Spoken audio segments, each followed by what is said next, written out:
काफ़ी समय पहले की एक बात है। प्रतापगढ़ नाम का एक राज्य था। वहाँ का राजा बहुत अच्छा था, मगर राजा को एक सुख नहीं था।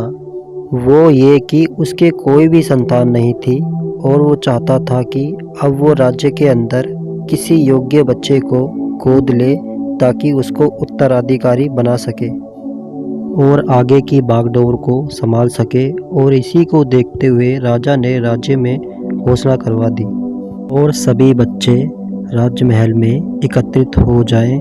और ऐसा ही हुआ।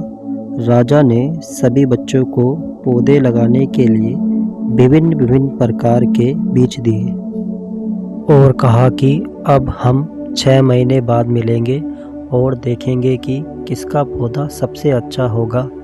महीने बीत जाने के बाद भी एक बच्चा ऐसा था जिसके गमले में वो बीज अभी तक नहीं फूटा था, लेकिन वो रोज़ उसकी देखभाल करता था और रोज़ पौधे को पानी देता था। देखते ही देखते 3 महीने बीत गए। बच्चा परेशान हो गया। तभी उसकी माँ ने कहा कि बेटा धैर्य रखो, कुछ बीजों को फलने में ज़्यादा वक्त लगता है। और वो पौधों को सींचता रहा और 6 महीने हो गए। राजा के पास जाने का समय आ चुका था, लेकिन वो डरा हुआ था कि सभी बच्चों के गमले में तो पौधे होंगे और उसका गमला खाली होगा। लेकिन वो बच्चा ईमानदार था और सारे बच्चे राजमहल में आ चुके थे। कुछ बच्चे जोश से भरे हुए थे क्योंकि उनके अंदर राज्य का उत्तराधिकारी बनने की प्रबल लालसा थी।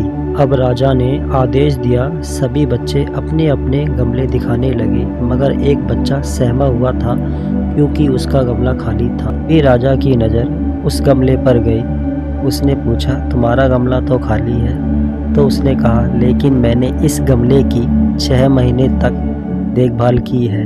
राजा उसकी ईमानदारी से खुश था कि उसका गमला खाली है, फिर भी वो हिम्मत करके यहाँ आ तो गया।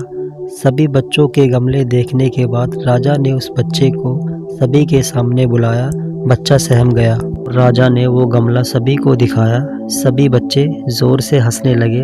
राजा ने कहा, शांत हो जाइए, इतने खुश मत होइए। आप सभी के पास जो पौधे हैं वो सब बंजर हैं।